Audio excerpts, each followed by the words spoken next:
Hi, how are you? I'm all right. I feel like that's not how we normally start the show, but we don't have a set start for this either, so I'll be honest, I'm not entirely sure if that's an incorrect way to do it or just a weird way to do it. I mean, what would the correct way to do it be? Introducing ourselves and the show, right? You want to give me an example? Hi, I'm Justice. With me is my co-pilot Josh, and this is In the Cockpit, the once monthly show we do here at Co-Pilot's Review, where we kind of just talk about whatever the fuck we want. So I'm going to try that back for you. Hi, I'm Justice. That's my co-pilot Josh. And this... I mean, you repeated it well. You did not adapt at all, but that is not expected of you anyways. Yep, this is In the Cockpit, that once a month show we do where we just talk about things and places and stuff we do. I feel like only one of those is things we do. And places we do. No. Just no. I think grammatically that's a correct sentence. No, it is grammatically a correct sentence. It's an inherently incorrect sentence about facts, though. Have we never discussed a place on this podcast? That is not what one would call to do a place. What would it mean to do a place? Let's not worry about it. Instead, is there anything you've been up to that you want to talk about? Games, music, TV, books, life? Nope. Me neither. Okay, that's the end of this episode of In the Cockpit. Before we get into anything, I think the first thing we need to do is talk about the recent episode of Co-Pilot's Review. Okay, sure, I guess. The Shadowed Faith episode. Yeah, good show. Yeah. Well, alright show. I mean, it doesn't exist, but yeah. Wait, what? No, ChatGPT wrote that. I mean, not what we said. We didn't read from a script. We would never read from a script. But the entire show was just created by a chatbot. That sounds bad. Yeah, it's almost like chatbots are a threat to, like, a bunch of things. Oh, they're not. AI is a threat to a bunch of stuff. I mean, the obsession with AI and our integration, yes, but like the actual program itself, no. Chatbots are ruining college. Have you not heard? Chatbots are not ruining college. Colleges were already ruined. Anyways, the long and short of it is, that was our April Fool's Day episode this year. So yeah, we do that, you know. April Fools if you were tricked into thinking that show was real. Which if you Googled Shadowed Faith, you don't find anything about a show called Shadowed Faith. And if you Google Shadowed Faith Review, we're in the top links for that, so... Woo! You probably should have figured it out, but also, how often do people actually look up the shit we talk about? I'm gonna go with not a lot. It's a good point you make. Now, talking about things we talk about that you should look up, there's this new indie game out, and it's super popular. It's called Shadowed Faith. It's based off of the sci-fi original TV show. Yep. And you play as a noir-esque detective who's also a cleric of a large church, though it's unclear if you're actually still a member of that church or not. And actually, the really cool part of this, because it's an indie game, somehow they still managed to get Jay Baruchel to come back and do the voice for the character. Yeah, I mean, though there's not a lot of, like, large scenes where we get a lot of his dialogue. We have a few, like, efforts and, like, haze and stuff like that, because most of the game is, like, text on screen. We get a few actual, like, rendered cutscenes. But, you know, most of the time it's kind of point and clicky, almost like the, like a watered down version of, like, the Sherlock Holmes video games that exist, like Sherlock Holmes, Devil's Daughter, and whatnot. Yeah, those games are apparently good from what I hear. I don't know, I have them, but I have never played them. Also, from what I understand, there is actually another indie game that just came out. I mean, a lot of indie games come out, yeah. And it's kind of blowing up. It's been incredibly popular on Twitch and probably YouTube. I don't watch a lot of gameplay on YouTube, though. Yeah. It's called Dredge. Okay. Judge Dredge has a video game? No, not Judge Dredge. Just Dredge. Okay. I see what you did there. Yeah, I just moved the G. Yeah. Yeah. But no, Dredge is this indie darling, apparently. Can get a lot of play on Twitch and YouTube. Okay. And I ended up buying it after watching one of my friends play it on Twitch last Saturday. Gotcha. What is Dredge as a game? Okay, so you wash up on the shore of an island. Okay. After your boat crashed on the rocks. And then you have to discover the treasures of the island, the Monkey Island. No, in fact, you don't spend a lot of time actually on the island because the mayor immediately gives you a boat and is like, hey, we need a fisher. Go fish for us. And so you have to go fish, and they'll buy the fish from you, but you have to pay them back for the boat that you just got for free. So you did not get the boat for free. No. You were placed into indentured servitude. Yes. You washed up on an island and were immediately placed in indentured servitude. You do not have the option of taking the boat. You do not have the option of being a fisherman. You were just like, here's a boat, you're going to be our fisherman now. Well, you were already a fisherman. Like, they didn't know that.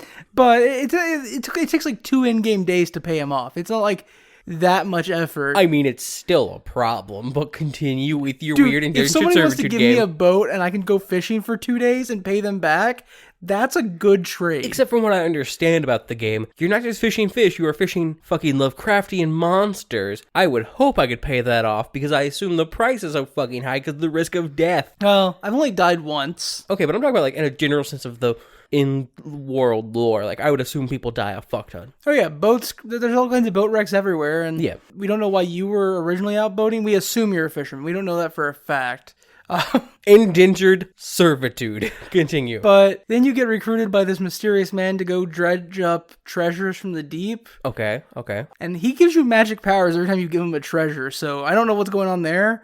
I don't even know if I should be giving him the treasures. No, he's going to turn out to be a weird Lovecraftian monster at the end of the game, calling it. But the game's a lot of fun. It's a fishing simulator with like Resident Evil 4 management, inventory management, all like... Well, balancing like how far out you can go from ports because it's safe. Fuel economy and stuff. Well, it's not fuel economy. Like you have unlimited fuel. Okay. But you have only like daylight hours are safe. You can. But nighttime you will slowly like start imagining stuff, and like when you start imagining stuff in the fear, your I don't remember what the bar is called, but it's your fear and paranoia. Your sanity. Gotcha. Yeah, it's your sanity. But like you get swirly effects around you, and then sometimes those swirly effects will resolve themselves into rocks that appear out of nowhere, or like nice. So you've actually been making deals with Hassier, the King in Yellow, and you're gonna fuck a bunch of shit up by giving him all this stuff. Yeah. So far, I have the ability to make my ship go fast by making my sanity go way away. Okay. And then I also have the ability to teleport to Hassier's island. Okay. One of those sounds like an all-right ability. The other one sounds kind of lame. Which one sounds lame? The fasty boat thing. No, the fasty boat thing is so... I'm talking about as like an outside of just using a boat mechanic. No, the fasty boat thing's the most important one. I got chased by a sea serpent.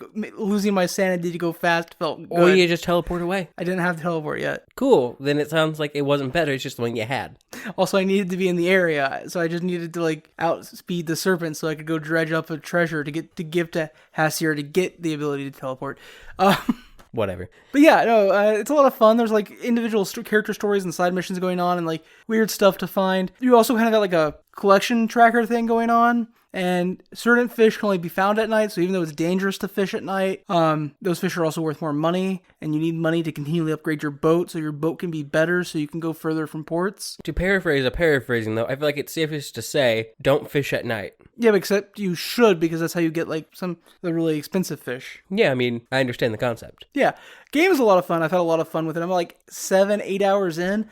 Not bad. Apparently, like, people complain because the game is short and you can beat it in 8 hours, but I'm like halfway through the primary story of the game and only like I'm at the 7-8 hour mark. Yeah. I don't get people that complain about how games are short or something, right? Because as long as you're getting like an enjoyment out of it, like it was $30. Would you pay $30 for an 8 hour movie? No, hold on.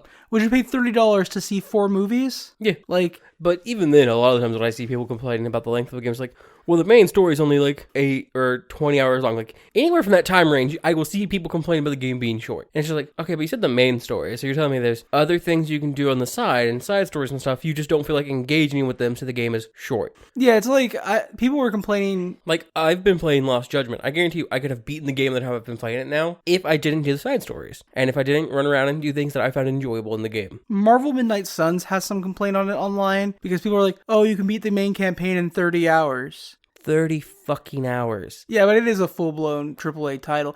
But yeah, but you pay like what, $60 for 30 hours of gameplay? Yeah. So you pay $2 for every hour of enjoyment, not counting DLC and side missions. Yeah. Yeah, but also I'm 20 hours in and I'm only a third of the way through the game. Yeah, no, it's weird and annoying, and I don't like people. Yeah, I think it's because I'm going to blame this on games like Grand Theft Auto and The Witcher. Yeah. Games that have 100-hour campaigns and then are fully open world games with like unlimited amounts of other stuff to do. Yeah. And people are like, well, I could be doing that instead. Like, I like The Witcher, but I don't always want to play The Witcher. Sometimes I want to play a different style of game. Open worlds aren't the end-all be-all. But people have become so obsessed with this idea of open worlds and how that affects gameplay length. Because honestly, open worlds inflate the way gameplay length plays out. Yes. Just through the act of having to go from one location to another. Oh god, yeah. A lot of them you have to do the actual traveling, and some things where it's like, oh no, we need you to actually go there and do this. Like so many things in the Grand Theft Auto series, you have to It's part of the mission to drive there, which inflates the main story time, but like the banter that they might be giving you in the car ride is not important to the story or whatever, but you are doing a main story thing, so you increase main story gameplay time. It's like Horizon Zero Dawn. Which is completely respectable. Kudos to creators increasing the fucking gameplay time so people complain less, but like, would you really call that a key integral part of your gameplay? No, I wouldn't. Yeah, but like that's not a big thing that's important to the main story to me. Horizon Zero Dawn is one of my favorite PS4 games of all time. Yeah. But part of the like length of the gameplay is just finding points to fast travel to. Yeah. Like it's just map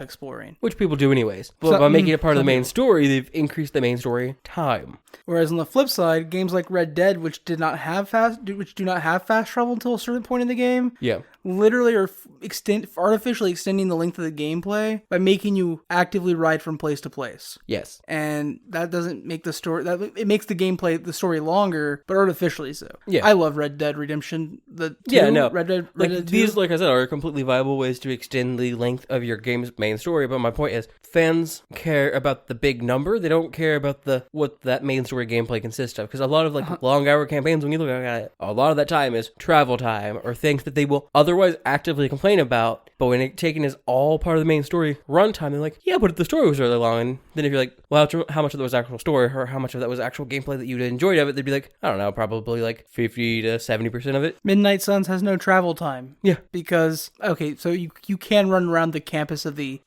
school where you're at, but you don't have to really. I guess there is travel time if you want to do that stuff, which I've put a lot of effort into, and like because I enjoy the puzzles and stuff going on in there. Yeah, but there's not a lot of like travel time for missions, and if you were just wanting to breeze straight through the game, you could just ignore most of the map exploring. Yeah, well, like I said, I've been playing Lost Judgment, and I am only on chapter 4, and I'm like, I think 30 plus hours in. Yeah, but you also play mini games like a fiend. Mini games get me items or SP that I want, and then I also do all the side quests that I currently have available, or go as far in side cases that I can available at any point in the story. That's the type of gamer I am. Fair enough. But like the thing is, I guarantee you, because everything I've played, it plays exactly like the first Judgment, but with like a few more things added. So it was like Yakuza, but with a few more things added. But I could speedrun through this game, main story-wise, really easily, because there's a fast travel system. Yeah, it cost me a tiny bit of money, but like money's not really a huge problem if you're not spending it to buy things, which you don't really need to do to get through most of the main stories generally. Yeah. So like you can use the taxi services to fast travel. You can just run and just do your main stories and ignore all of the side cases. But like, where's the fun in that, in my opinion? Because the side cases, especially in like the Judgment games, do flesh out the world quite a bit, and some of them do tie back into the main story, just they're not integral parts to it, so you don't necessarily need them. Yeah, I understand that. Like, honestly, I've only played Yakuza 0, Yakuza 1, Yakuza Kiwami 1. Yeah. I've only played Yakuza Kiwami, and the like effectiveness at side stories in that game to distract you from the main story. They write their side game. They write their side quests, the side missions, with just as much fun and flavor as the main story. Like, I'm never like, oh, I wish I didn't have to do this side story. I'm like, oh, where's the next Majima side story? Yeah, like, don't get me wrong. A lot of the times I'll be like, man, this main story's serious. This side story is dumb as fuck, like, in a concept of, like, how weird or off the wall it is. But it is still enjoyable and a good time to do. Yeah, I agree. Like, whereas, like, I think a lot of it comes down to, like, this early video game idea that, like, side quests aren't inherently fun or enjoyable, because a lot of things are, like, a lot of it, I think, goes back to, like, early WoW days, where it's, like, go kill, like, 15 rats to get this one weapon that you want. Resident Evil 4 remake side quests? Yeah, just, like, side quests that you go to do because you want one specific thing, but the side quest itself is not fun, nor does it have a story, nor is it in any way important to the game, nor does it flesh out any background characters or even your character itself. Yeah, 100%. But I would argue that's not inherently true for most games anymore that have side quests. Yeah, early side quests were legitimately just checklists. Hey, go do this. They were checklists that gated access to certain items. I say early games, but Borderlands 3 still did this. This was 90% of Borderlands 3 side quests. Yeah, and then they tried to say, like, hey, we have fun dialogue and quirky story, and most of the time, in 3 at least, it didn't do that. 1 and 2, I would argue, yes. Pre-sequels, like, yeah, it's the writing in pre-sequel is just great, front to back. I have a little bit of Borderlands 3 hate buried inside me. It's not that buried, and it's not a little. So, other than Judgment and Dredge, or Dredgement and Judge, what have you been doing, I watched all of Lockwood & Co. I do know what that is because I asked you in the middle of an episode. Yeah. Sorry about that. If I didn't ask you, You would have completely forgotten it even existed. I'm aware. Yes, exactly. It's not bad. It comes across. It doesn't come across as like a teen drama because it's not really. It has like some aspects because it does feel aimed towards a younger audience. Okay. I would say it comes across as a preteen fantasy novel more accurately. Like, you know what I'm talking about? Like books aimed at like age 13 modern fantasy kind of. Yeah, the Immortal Instruments, that Hunter series we read. Yeah. Yeah, like those. I don't remember what that Hunter series was called, but it's got a TV show. Dark Hunters? Dark Hunters. Shadow Hunters. One of those. Shadow Hunters. Yep, that one. But it's also the... Did it get a show or did it get a movie? I think it got a show. I hope it got a show. It did not deserve a movie. But it comes across as kind of that. It's a modern, I guess, magical fantasy setting kind of, where there's just ghosts that are real, and then children/teenagers can see ghosts, and some of them have like better abilities at seeing, or my brain is blanking on the ability. It's when you touch something and you can tell it's past history or emotions. Psychometry? Yeah. Some people have psychometry. Some people can better hear or talk or see ghosts. Do we know whatever? I only know what psychometry. My brain only remembers psychometry because it's a bloodline ability for one of my favorite vampire races and the original Vampire the Masquerade. Yeah, no, like I mainly remember for like certain superpowers where it's like a weird thing, but people I think have it. it's the Tremere, but I don't want to like. Maybe? No, not the Tremere. It's the ones that are obsessed with beauty. Ventru? Not the Ventru. No, not Ventru. The Tremere are the wizards. Yeah, Tremere Wizard Boys. Toreador. There we go. Yeah, but anyways though, so some people have those powers and such, and we follow our main character who has, because with most things, rich people have taken ways to monetize this and make it very capitalistic, and are effectively grinding these children into dust. They don't care if they die as long as they make money, and it is children because adults do not possess this ability. Their gifts wear off. So we have our main character who goes through some traumatic stuff with her first company that she's working for, not of her will. Her mother basically sells her to them and then takes all the money, but she leaves to go to London because it takes place in England. Is this show a commentary on Asian idol culture? I mean, because that sounds very idol to me.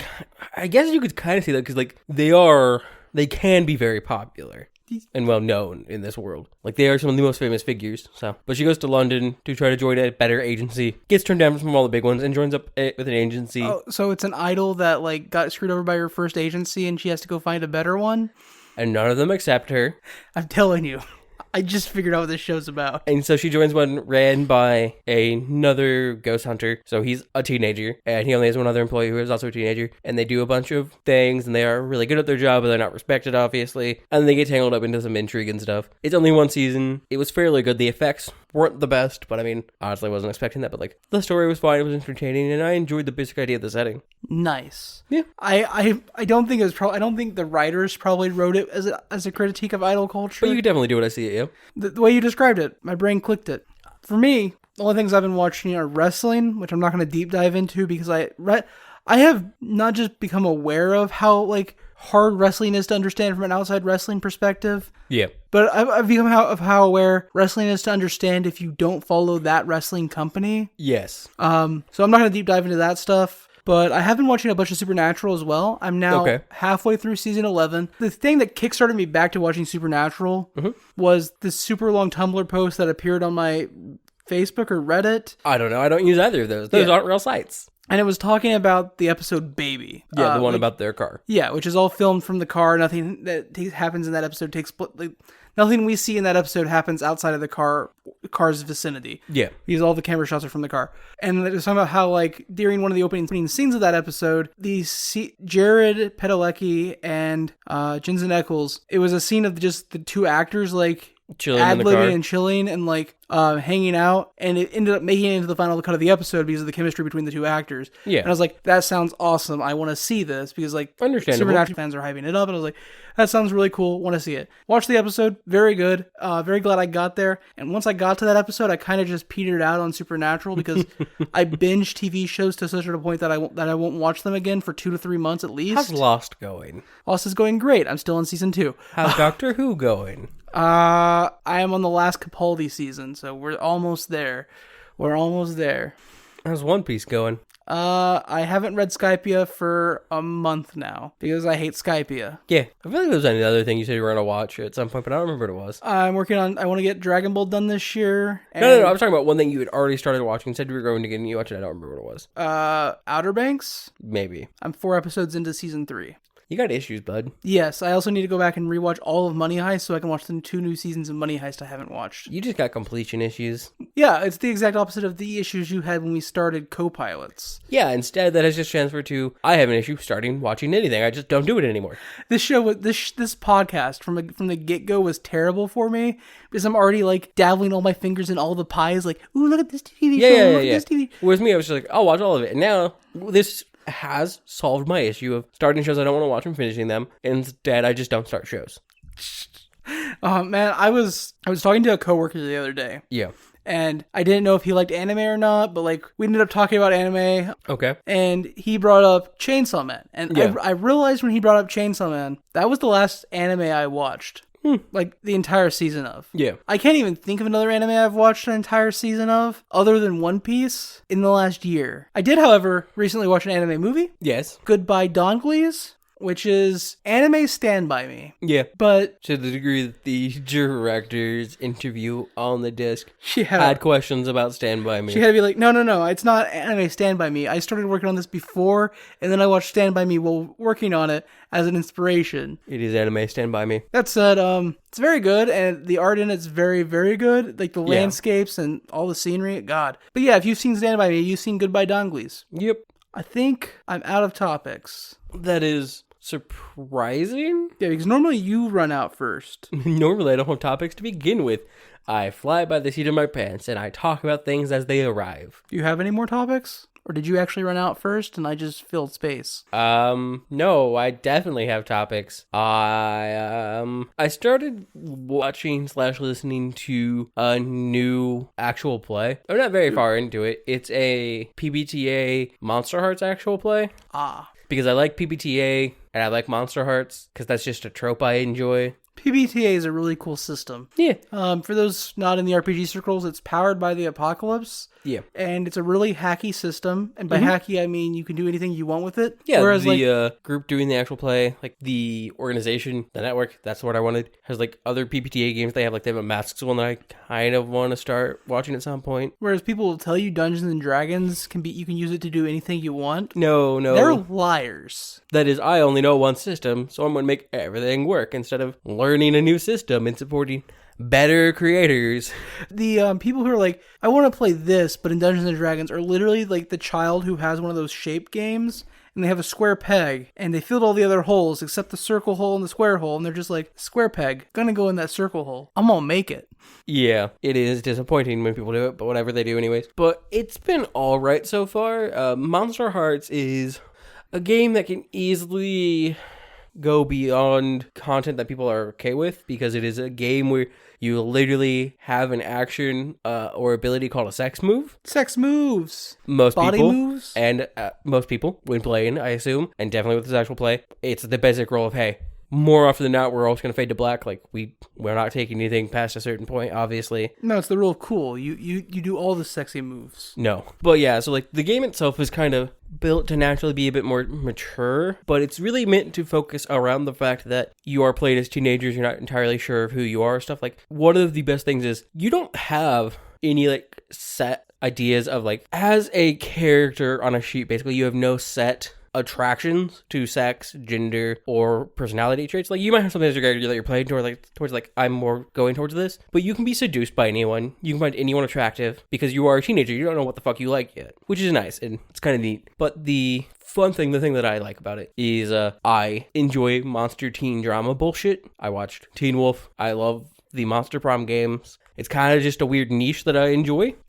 Teen monster romances is a very specific niche. Yes, I am aware. I mean, Buffy also kind of fills that spot at times. Like, it's a fun genre. It's normally campy and hilarious with, like, when done well, just enough of, like, an actual teen drama to keep the story kind of going forward. Anyways, though, like, I enjoy that.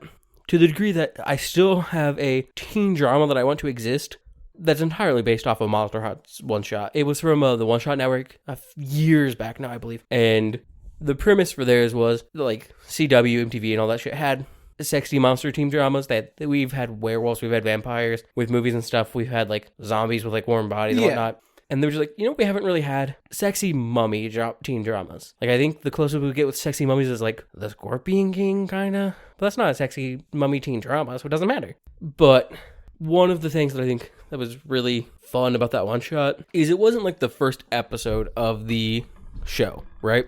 Yeah. Because that'd be a boring one shot. Yeah. In PBTA, you have a thing called strings, which are kind of how your characters interact. You can use strings to manipulate other people to try to get them to do what you want, increase dice rolls when taking an action against someone, or try to get them to take an action, whatever, right? Yeah. So you can give strings to people when you create a character. And normally you kind of use it to flesh out backstory, but like, well, how do you interact with these people or whatever? And they used it in that situation to help establish that they were coming back. This was the season premiere of season 2. So they'd kind of worked on what they wanted to have happen, and a fuck ton of shit happened in their first season, and they were picking it right up in media res. And it was just a fun one-shot with the way they designed it and built it up. And I kind of just want the show to exist, like, really badly. Understandable. I've had that feeling. I can't, like, think off the top of my head, like, what a show I wanted to exist that didn't. Yeah. But I'm sure, I know I have had, like, that thought process. Well, I mean, there was that animation on YouTube that you really enjoyed that had, like, 3 episodes, and then it kind of fizzled out. Sig and Test? Sig and Test, yeah. Yeah, I still follow that creator. Or even more like Erased or whatnot. Like, God, there are things that never really made so it as good. full shows that I think you would want back or want to continue. Yeah. Yeah, the episode Erased was so good, dude. Mind you, both of those things were created with the idea of being actual shows. Yeah, that's fair. Mine was created with no intention to be an actual show, but like the base of it is something that I think is really fun and entertaining. Like, they even thought of the intro, like, card/cuts bright. Yeah. Which was just fun as well. And the way they described it, entirely accurate for the time. They were like 2010s, late aughts teen drama, and it fit perfectly with the vibe. It was just a fun time. But yeah, no, so I've been listening to a Monster Hearts PBTA game, and... not to interrupt, but the way you describe strings within Monster Hearts... sounds very much like a lot of the background setting for Fiasco, like when you're building characters. It's kind of Fiasco where you'll tie characters together. Is Fiasco a PBTA system? It's not. Fiasco okay, I didn't think so. Fiasco is its own system because That's Fiasco is meant to be played in one sitting, and it's specifically a game with acts built into it. Yeah. And tension ratchets up per act. Mm-hmm. Yeah. It's a cool game. Yeah. No, strings are just a really neat mechanic. You can form strings with people, you can get rid of strings. Like, if you use a string, it's gone. You can use a string to, like, patch a piece of clothing. That too, yes. And, like, it's just a fun mechanic that I find really neat about the entire PBTA system. And I think Monster Hearts uses it really well to explore a more emotional and, like, non-physical side of character playing. Role-playing in general? Yeah, I mean, like, PBTA does that in general really, really well. But Monster Heart is a game that's not really built for, like, big fights. Like, you can definitely still have them. You can definitely still have big fights in Monster Hearts. But it's not really built for that. And I think that's what makes it more enjoyable, in my opinion. Completely fair. I do think PBTA is just probably the most open game system. Like, yeah. I know GURPS is sitting there in the corner right now being really upset that I'm like, no, PBTA is the system. If you want to do anything, PBTA. And GURPS is like, we're literally called the generic universal role-playing system. Yeah, you named yourself that back in like the fucking 90s, bud. And you have not done much to change since. And let's face it, to be universal, you have way too much stuff. And yeah, I can adapt all of it to do what I need it to by leaving parts on the fucking shop floor that I don't need because it's a piecemeal assembly to fit whatever you need. Or I can do a PBTA hack for a game. Or, in my opinion, it's honestly just easier most of the time to use the expanded skills and talents for World of Darkness to make a game work. Yeah. World of Darkness was also a very hackable system. I always thought so. Much better than D&D. Yeah, not the best, but like better than like D&D. And, in my opinion, better than trying to learn how the fuck GURPS worked. I frequent Reddit way too much, and in the role-playing game subreddit, the amount of people who are like, we want to do a Wild West game, but in Dungeons and Dragons, and I'm like, there has to be a better Wild West game. Also, I mean, like, you can kind of do that pretty easily already. There are guns in D&D. Theme your entire thing Wild Wild West. Make everyone humans. Only give them guns. I guess you're done. Remove all racial feats and magic systems. I've turned your D&D into a Wild West game. You're done now. It sounds like a bad game to me. Yeah, I wouldn't want to play that, but each their own. I am completely out of things to talk about now. Yeah, I don't really have anything else. I talked about if we do need to fill time, I do always have wrestling. I mean, we're at like just shy of 40 minutes. So WrestleMania. Okay, go forth. Talk about your wrestles. I really don't have a lot to say on wrestles. WrestleMania was a massive letdown, though. Makes sense. It was WrestleMania. It was WWE. It was weird though because night one of WrestleMania was, and I'm not the only person saying this. This isn't specifically my opinion, but night one of WrestleMania was one of the best WrestleManias in the last 10 years. Yeah. Night two of WrestleMania was actively one of the worst WrestleManias in the last 10 years. Diversity, you gotta love it. So, in summary, WrestleMania was a land of contrast. So it seems, yeah. Yeah, it's really upsetting how night two ended.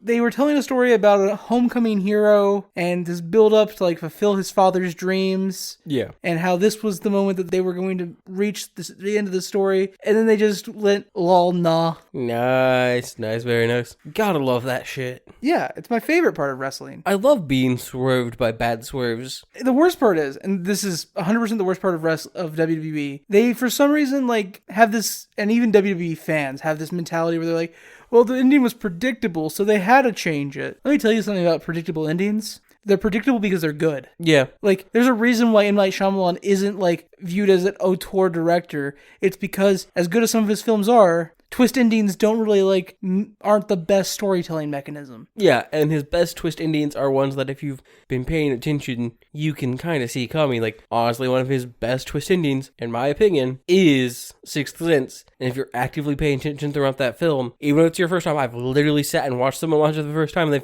I've watched them figure it out. You can see that twist coming, but it's really, really well done. Yeah, I agree. It's really weird to me that, like, I've seen the take so many times on Twitter where people are like, well, predictable endings are bad. And it's like, no, like, predictable endings aren't bad. If predictable endings were bad, we wouldn't have story tropes about, like, involving endings. Yeah, no. Like, nobody would... Like, if your entire thing is like, well, if it's ever predictable, it's bad. Cool, at the end of every movie, let's cut entire, like, change everything, kill everyone.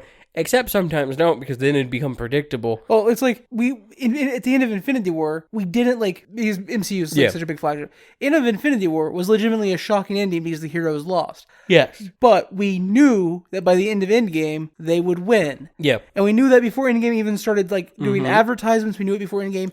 It was anywhere near theaters. It's never about what the ending is. It's how you get there. Yeah, like, honestly, I don't think any storytelling is actually ever about what it is, but it's how you do it. Yeah. Don't get me wrong, the what it is can be bad, but you can still tell a bad story very well. And the ending of the story that they were telling going into WrestleMania, the ending that everybody thought we were going to get, would have been a crowning moment. It would have made a new face for the company. Yeah. Like, I mean, I don't mean like a John Cena level face. I mean like a baby face. Like, it would have like made a top level face who could have main evented for the next 10 years, and they just didn't. Yeah. And everybody's like, well, they can just do it at SummerSlam. But the thing is, the difference between SummerSlam and WrestleMania in the world of wrestling is so large. And not only that, but building your story up to a point and then pulling the rug out only to like rebuild your story to that point 3 months later is a waste of your time, your fans' time, and all that fucking investment that you have put in. Exactly.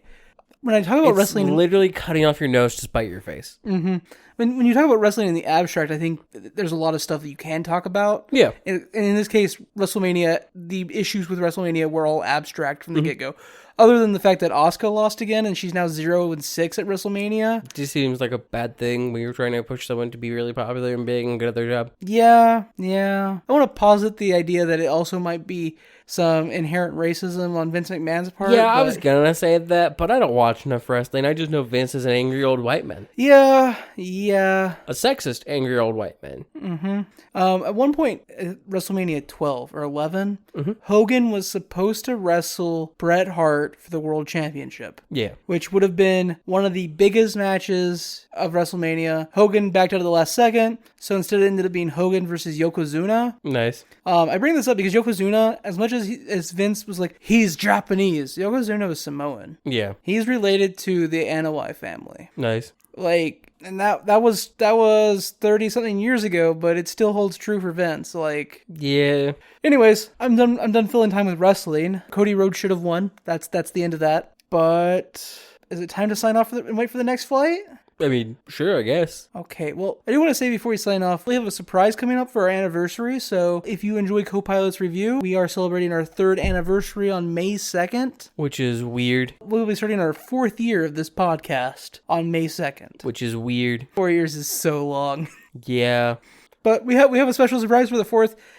We're trying to find something else because a little peek behind the curtain. For our anniversary episode, we've been trying to do a different thing every year. Yeah. We reviewed ourselves last year, which was funny in a meta sense. Yeah, kind of. We reviewed Star Wars, the movies, because they were movies with episodes for our 1st anniversary. I don't remember what we did for this, the 2nd episode anniversary. Yeah, we've only had 2. Yeah, so we've been trying to find a special thing we could do for the 3rd anniversary. It's tough, the thing we're trying to find. Which I'm actually going to say it because I don't think we're going to find it, so we're going to have to do something else. But if you guys know something that fits what we're about to ask for, please let us know. We are specifically trying to find a book that calls their chapters episodes. Or hell, even a book series that calls individual books in the series episodes. Clarification, disclaimer, asterisk, that aren't adaptations of the fucking Star Wars, like novelizations of those episodes 1 and 2. That is immediately a no-go. You don't want to read episode 1, The Phantom Menace, the A novelization? No, I do not.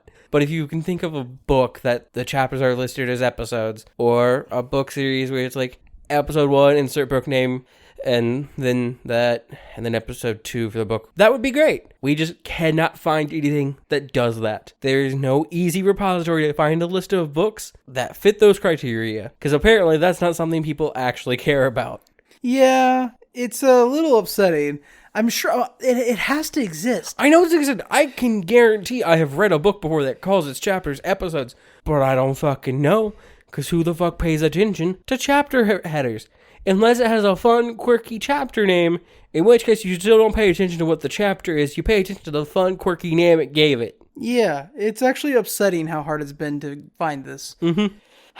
But anyways, thanks for hanging out with us in the cockpit. It's time for you guys to get out of the plane. We need to do our inspections for our next flight, which will be coming to you on the 22nd as always. But between now and then, if you want to get in contact with us, reach out to us, talk about games, movies, anything in particular, or if you know a book that has its chapters delineated as episodes, or its entries in the series delineated as episodes, please let us know. Yeah. Please, God, let us know. And you can do that a myriad of ways. You can find us on Twitter and Hive at Copilots Review. You can email us at copilotsreview@gmail.com. Or you can find a link to our Gmail, our Twitter, our YouTube, our Patreon, and our Discord on our website, copilotsreview.simplecast.com. Anyways, though, thank you, and please, that's the name for the show. Thank you, and hopefully we'll see you on our next flight.